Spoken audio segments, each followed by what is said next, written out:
അഹമ്മദാബാദിൽ ജനിച്ച ഈ പട്ടാളക്കാരന്റെ മകൻ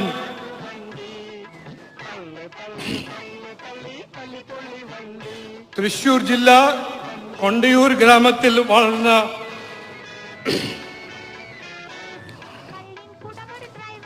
തൃശൂരിൽ പഠിച്ച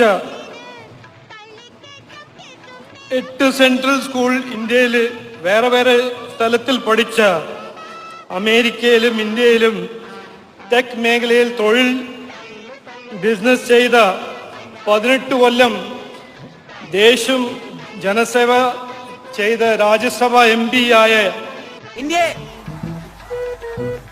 അടുത്ത 125 വർഷത്തിൽ ഒരു വികസിത രാജ്യമാക്കി ലോകരാജ്യങ്ങളിൽ ഒരു വിശ്വഗുരുവാക്കി മാറ്റാൻ അദ്ദേഹത്തിന് വളരെ വ്യക്തമായ കാഴ്ചപ്പാടുണ്ട്. സബ്കാ സാത്ത്, സബ്കാ വികാസ്, സബ്കാ വിശ്വാസ്, സബ്കാ പ്രയാസ്, ഇതാണ് ഇദ്ദേഹത്തിന്റെ കാഴ്ചപ്പാട്.